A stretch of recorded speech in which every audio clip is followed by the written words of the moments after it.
how's it going YouTube? Today's video will be a little bit different. I'm going to talk about money making methods and what you can do.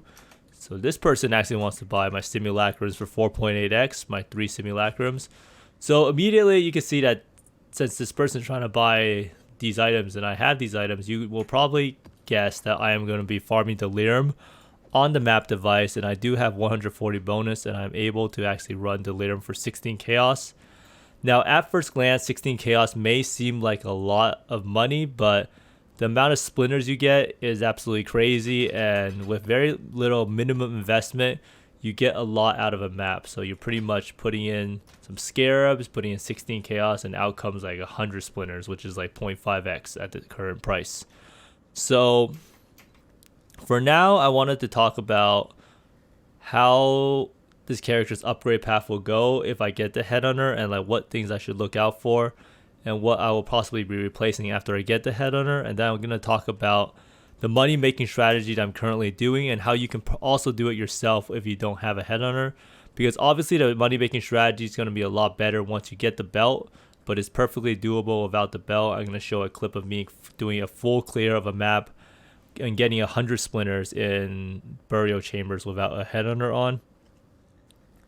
And then lastly, I'm going to talk about Expedition. If you see the patch notes today, I do have it here. Expedition actually got buffed. I'm going to go over the patch notes, and then I personally believe that Expedition is kind of solved for me in the most optimal way of approaching it. Because if you look at here, there's 4 people here. Only 2 out of the 4 is useful. So tune in and you'll see which 2 people are completely useless. And give you a hint, the person starts with an R and the person starts with a G, the useless ones. So for the build, mostly everything is the same. I'm pretty much using every single piece identical. I'm not trying to upgrade my gear anymore. So this kind of applies for anyone else who's like doing an intermediary build before you go into the ore stacker. Is once you feel at a good level with your gear, you're not really dying that much anymore, you're not really having trouble clearing the map, and you want to swap over to the next build, you should probably stop spending your money and fully invest in the next build. So just start buying the pieces one by one, because if I just keep upgrading my pieces of gear, I'll never save up enough money to get the headhunter. Now the headhunter belt is pretty interesting in that buying the belt is important in stages, because the belt is an item that inflates in price. So it's right now it's like 70 to 80x, but I would expect it to be 100 to 120x pretty soon, especially with the buff to Expedition League. Now for this character's intensive purpose, replacing the headhunter means I lose a lot of ES, so I have 3,849 ES if I take it off. And I also lose a substantial chunk of chaos res. So what this means is that I have to find chaos res on another jewel, or I have to run amethyst flask. So those are the 2 main ways of solving the problem. Now another thing I could do is getting a cluster jewel, another cluster with all high chaos res, so you can get like 30% chaos res on the cluster, and this should pretty much cancel out the chaos res that you lose on a belt. Now for the energy shield, it shouldn't matter that much, because in Delirium once you get the headhunter buffs you should be perfectly fine. Now another thing of note for this build is how this boots will probably be one of the first things I want to replace, because having elevated tailwind and elevated onslaught is really good. And I do believe that crafting either the rare boots or helm is a big thing early on, because Maven orbs are so cheap and so are Awakener's orb. So you can pretty much make a pretty good pair of boots for a pretty relatively reasonable cost compared to later on, when Maven orbs may be like 4 or 5x. Because right now I think Maven orbs are only like 1.5 or 2x. But in order to get rid of this pair of boots, I'll need to get an amulet with an aura on it. So that's just some stuff to keep in mind. Like in the end, the aura stacker is a build about trying to find gem sockets. Right now, every single gem socket is a huge power spike. If I had an extra gem socket, I could use left click steel skin, or I could put fortify on my smite or leap slam, or I could even put enlighten on some auras to get more mana reservation that way. Or I could even run Anomalous Blood and Sand or Dread Banner to get more physical damage reduction or projectile speed. So you can see that getting gem sockets is by far the most defining attribute of this build. Gem sockets and jewel sockets are pretty much what an ore stacker is all about. But at this point, every single ounce of my energy is going towards getting the belt and trying to maximize the farming strategy that I'm currently using. And later on, +2 shabs is a pretty good upgrade. It's kind of like 20-30x, and it gives you like 10-20% damage upgrade.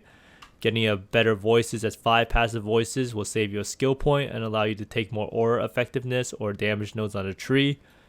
And eventually I do think you want to run a 2 voices setup, as medium clusters are just overpowered. And for the gloves, you probably want to get +2, or +2 spell crit, or +2 LE weakness, or spell crit LE weakness. And you probably want to also have a Hands of the High Templar handy for bossing. Same with this belt. You want to use this belt for bossing, but you want to use the Headhunter for the Beyond maps or Delirium maps that you're doing. And in terms of the helm is a rare item that we'll have to craft ourselves, and so is the boots. So the shield, you can use a Grace shield, but I did find out something today. This is the one change I made to the build, is that I actually added Vol Grace. And right now, Vol Grace pretty much acts as like a immunity button in some sorts. So as long as you're not taking any DJ, your character should be pretty much unkillable. So right now, I'm going to go to Blood Aqueducts. I'm going to get some charges for Vol Grace, right? And we'll see how... And we'll see the actual defenses when we pop it, right? Okay, so it seems like it does share souls. So this is why you don't want Vol Spark, right? So at the start of a map like doing like this, you do share souls across the board. So each one of your skills will have become up, so you will have a longer uptime of Vol Grace, a longer downtime before Vol Grace is up. So Vol Grace, so right now the defenses of the build for everyone asking is like 44% physical damage reduction, 47% evasion. But when you press Vol Grace, you get 75% dodge and 75% spell dodge, which pretty much makes you invincible. I can pretty much stand here and you would not get hit because it's such crazy defenses or layers upon defenses. So pretty much when you want to map or do an expedition, you should pop that button. You'll become immune to damage for that amount of time. It should allow you to have the DPS needed to kill the whatever you're doing. But that's pretty much the only change I made. I don't think I made anything else. Some other stuff I would try to get is Phantasmal Leap Slam and Phantasmal Smite if possible, but at this point those things won't really change the whole scope of my character, which is trying to get as much money for Headhunter as possible so I can use the belt. Now in terms of my progress for Headhunter, I pretty much have 4 or 5 of the cards now currently. You can see I have a lot of currency in my stash, ready to buy more cards as they go up in price. But now I wanted to talk about the strategy I'm using with the Headhunter to get the most Simulacrum Splinters and what I believe is the best way to make money, and also the most fun way, as it doesn't involve just mindlessly farming a boss or a guardian over and over again.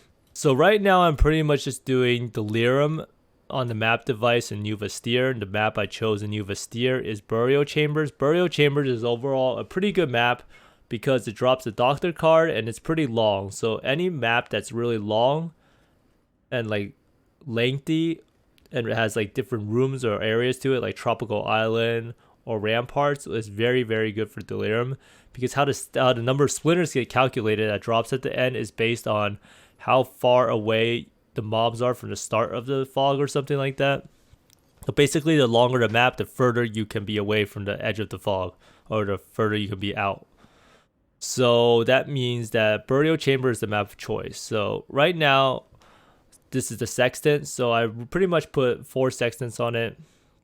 Now, these sextants, you would pretty much just want monsters on the map or some Legion encounter, or breaches are pretty good. So this one gets additional Legion encounter, and then 2 additional breaches, and then 16 packs of monsters, right? So all you want for the sextant is to get as many monsters on the map as possible. And breaches and legions are definitely really, really good, and so is ritual.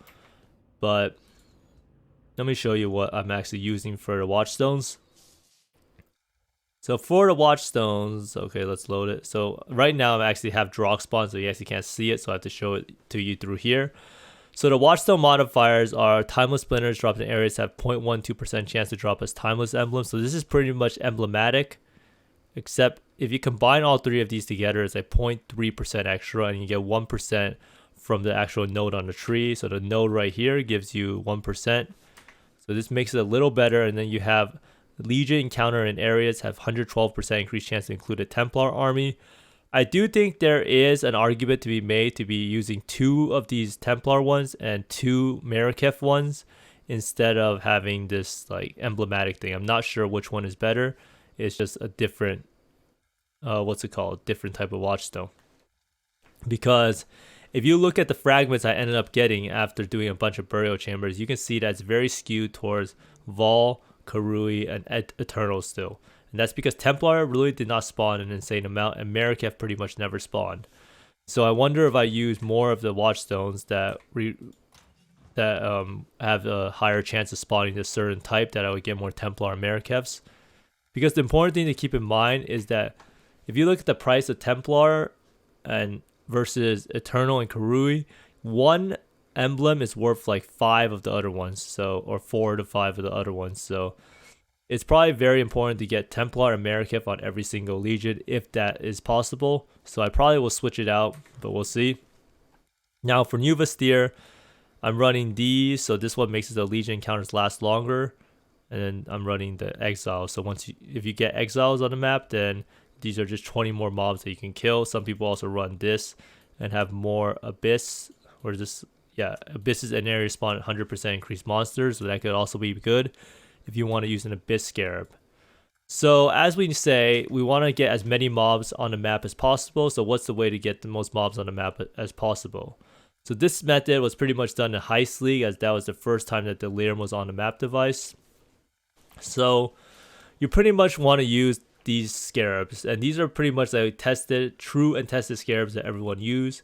So you want to use Legion Scarab because Legion freezes. So anytime you do an encounter, it freezes the fog. So the fog does not like come closer to you, so it stops the fog completely so that you can kill the mobs and the fog does not really advance on you. So you want to be as far away from the start of the fog or the start of the delirium or whatever it's called. So you have Legion, which pauses the fog, and then you use Blight. Now back in Heist League, Blight was actually not an option because there's no such thing as a rusted Blight Scarab. So you use Blight, and that also stops the fog. And you use Elder Scarab because Elder gives a lot of maps, just having an Elder influence on a map. And then lastly, you use Breach because Breach also stops it. As long as you're inside of the Breach, the fog does not move anymore. So those 4 are pretty much a staple. Now if you ever get Nemesis currency, I'll probably swap it over to Harbinger instead of Breach, or Blight instead of Breach, depending on what you want. I think Blight is actually the most broken one. It gives you the most monsters overall. Now, in terms of what you want on a map device, you're going to want to put the Delirium Mirror on it. It costs 16 Chaos. And then you want to use Alva. So this is actually the main problem, is eventually you will run out of Alva missions. You can see I ran like 20 maps a day. I'm already down to 13. So after that, if you don't have Alva missions, you probably want to buy Master Seek's Help, or you want to go get some watchstones and farm it in another region, because I think Glennock Carnes has it. So this one here, which region has the, what's it called, Alva Temple? Actually not too sure, but basically you want to go to the region that has the Alva Temple. So this one right here, Lexajoris, maybe you can do it with Delirium too. And then you can try to get some Alva missions this way. You can use the watchstones that give you an increased chance, and then just speed run some maps. But basically, the Alva Temple is actually huge. The Alva Temple is what allows you to get an insane amount of splinters. So basically, when you do this, you put Delirium on the map device. You take the 4 scarabs, which will be Blight, Legion, Elder, and Breach. And then you put an Alva mission, and you put Delirium, and then you put the map in, and then you're good to go. Now, one way of optimizing it further is every couple maps you'll have like a Warlord influence, right? And when a Warlord influence or any like Conqueror influence appears, you get like 20 to 30 or 40 more packs of mobs. So if you want to be super efficient, you can run the Delirium Map Device mod only when you have the Conqueror influence mod. So that's what you can do. And for the middle points, you want to have an extra Sextant used, which helps out a lot. And then you want to have 25% increased effect of Watchstone modifiers. And I use this just to drop the Shaper and Elder maps. And I don't use a depth tracker because this sometimes makes it so you like leap past, so you actually get to the Conqueror before you expected it. Now, this is pretty much a classic setup. Now, the only thing you can really change for this money-making method is you can try out different regions. Lyra Ardain is probably pretty good with Blight and Breach. And you probably still be using the exact same scarabs. And then Lexajoris is probably pretty good because you can get more cluster jewels. Turn Zen is pretty good because it makes the fog go faster away from the start of the mirror, which is very, very important to getting as many shards as possible. Now, the main thing to note is that you have to choose the right map. Like, if you don't have the right layout for the map, it doesn't really matter what setup you're going to use because you're not going to get the splinters. So, New Vestiaire, I would focus on Burial Chambers. Lyre Ardain has Ramparts, which is really good, but it's a T14 map. And then you have Plateau, which is a T16 map. Lexajoris has a T15 Promenade that's extremely strong. And I don't know if you can use any of these other ones as these are all pretty bad. And then Turn Zen has the GOAT map, which is actually Tropical Island, right? And Tropical Island is what everyone ran throughout the entirety of the, of Heist League. So Tropical Island is, where is Tropical Island?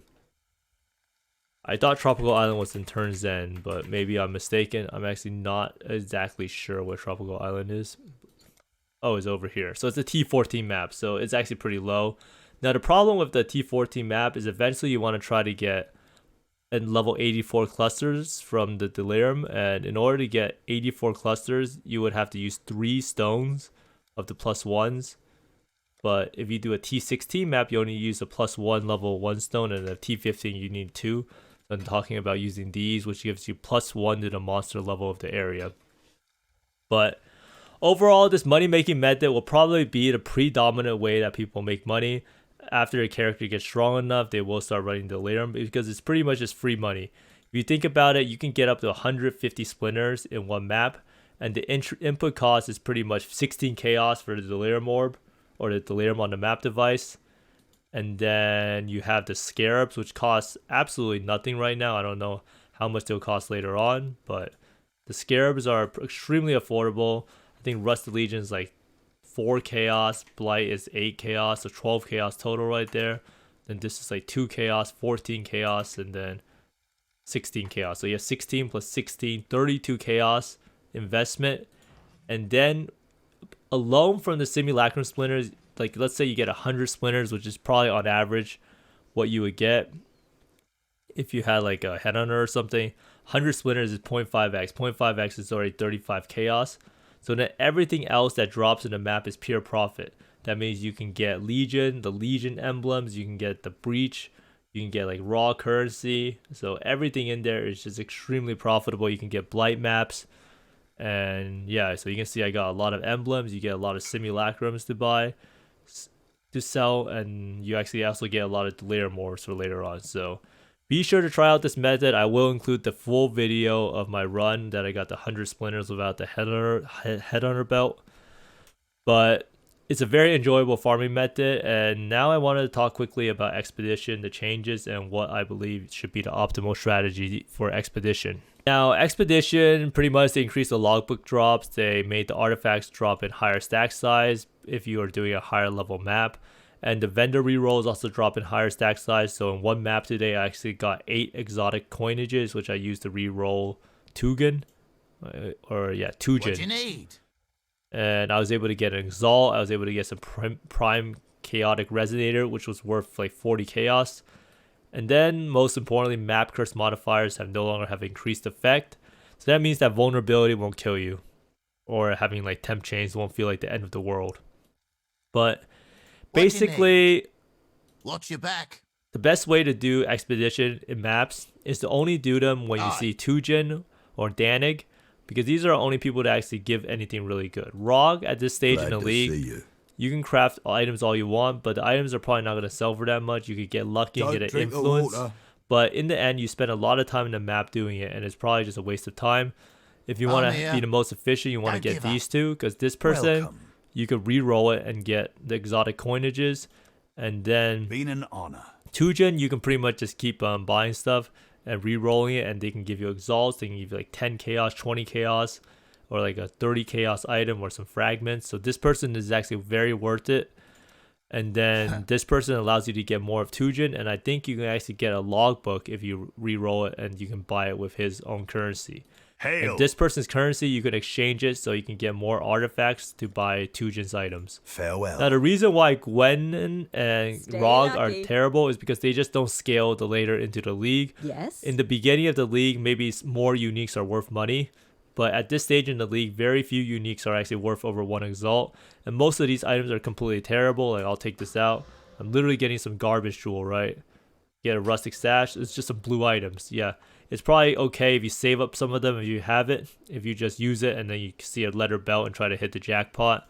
Meanwhile, Good Rog, crafting without an influence item is just a complete disaster. You can't really control like when you'll get the influence, right? Allow me to This is take pretty my much just a glorified Something chaos quite orb that interesting happens you when can see the apply a steps drop of. gold. Danig says I've got to So this upsell one's it. actually okay. Don't A carefully applied rune of no. I recently received of a feeling I mean, that like, if this I hammer item on this could be thing's pretty front good. End, I could And knock then you want to skip it ever as suffix a modifier. few small runes. So it's pretty Allow much me like to you're like take my chaosing and runed divining hammer the to this item. thing's tail But no end. matter what Can't you get any do, worse, right? like the item is still going to be bad because it doesn't have an influence, right? You don't have the influence mod. So in the end, if you're trying to go for efficiency, do not I'll do hold Rog on to and this Gwenin for and next maps, time. and just do Tujin and Danig, and just focus on getting logbooks. And there's also a case to be made if you see Gwenin or Rog in the map, and you see that there's like an increased chance of getting a logbook, you can probably do it if you can set it off. Because I think it is a higher chance now that they did increase it by 54%. So if you get a couple more, as you see like a couple like 250% at the start of the detonation chain, then you should probably try it out. But overall, only Tujin and Danig are worth doing, and I think the logbooks are definitely worth doing if you have them and you can set it up properly. But that's just the state of the league. 2 people are useful and 2 are useless, but this does feel a lot better. It gives you a lot more reroll chances. I think I got 8 in 1 map today, and I didn't even get 8 in like 2 or 3 days of mapping. And it took me like 1 map to get 8. Now, I did do a lot of maps. I only got 1 logbook, but I only did like 20 or so maps. So it's extremely small sample size. So technically it should be better, but we don't really know what the original logbook drop rate was. So 54% more might be 1.54% if it was 1% before. So take that with a grain of salt. Feels like I don't know you. You don't feel the same. It feels like I've lost you, floating into space. All the things we've been through are fading into blue. I would drive to Neptune just to love you more.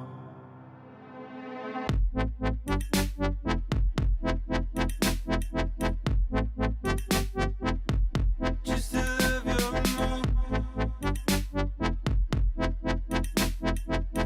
Just to love you more.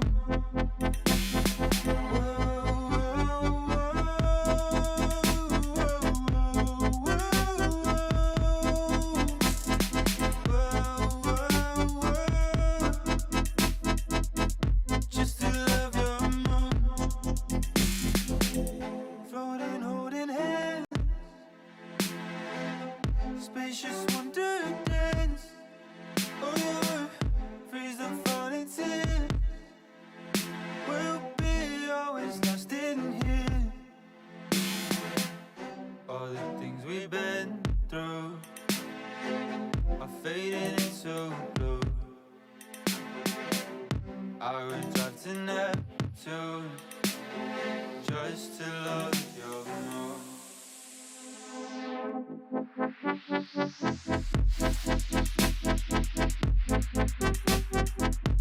Just to love you more. Just to love you more. Whoa, whoa, whoa.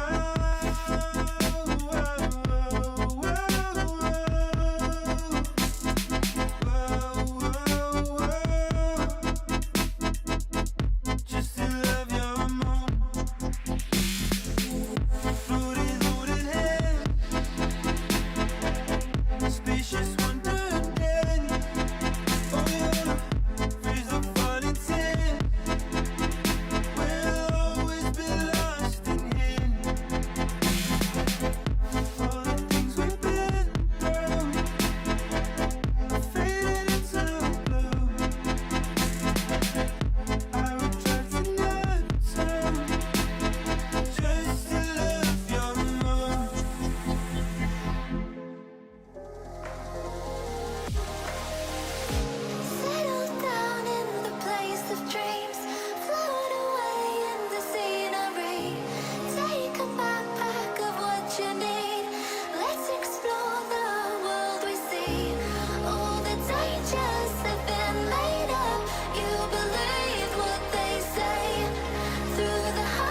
to defeat our demons, and there's a sparkle in your eye that believes in feelings.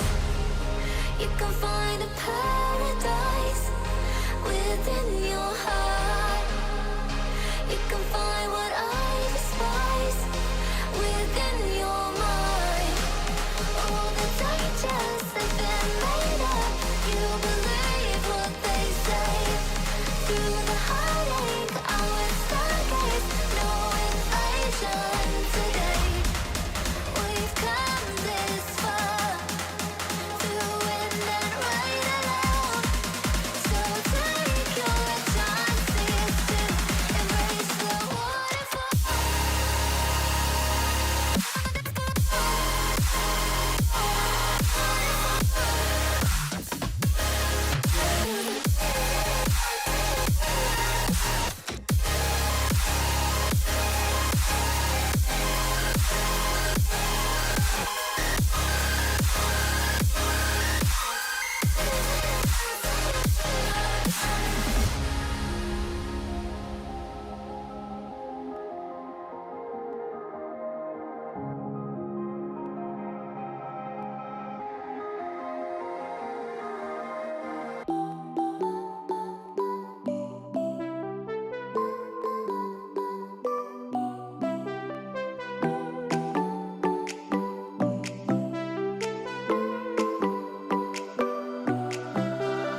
Music keeps me on and on. You got the feeling. The music keeps me singing.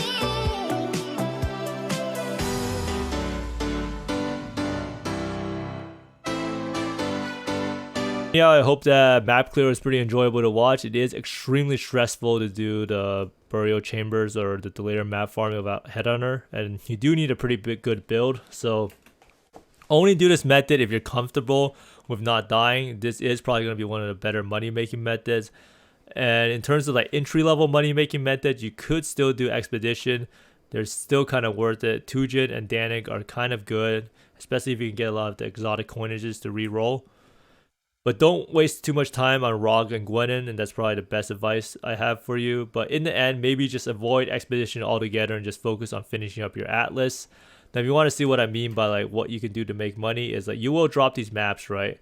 Because they're Shaper maps and you drop them when you have Awakener level. And if you do these maps, you get the bonus, and you do the, what's it called, the invitation, then you can get some, Crescent Splinters, you can get maps back, and it's pretty much just all pure profit at that point. So if you just keep mapping and keep upgrading your gear or keep investing into your Atlas, you will make money. I don't really think the entry level map device stuff is that great this time around. Abyss, Anarchy, Domination are all poop. But Nemesis, if you get Nemesis currency on your Sextant, is definitely a winner. I did find like 3 exalts today from a Nemesis Sextant mod. But I hope this video has helped everyone with what I'm currently doing for making money. I know a lot of people are just doing like pure bossing back in the day, but at this stage in the league, bossing is definitely less lucrative, and we're moving into like the meta of where people will actually be settling down with farming method and doing it for a little bit. And I believe that the Delirium mod on the map device will be the most meta it will ever be. The only other method that I'll probably go over in another video is Ritual and Haywork Hamlet, but that requires using +1 stones and fishing for high eye level 86 bases. But thank you everyone for watching, and be sure to like and subscribe if you enjoy the content. I do try to stream every day. So see you next time, and I hope you find more mirrors and exalts than I do. And bye.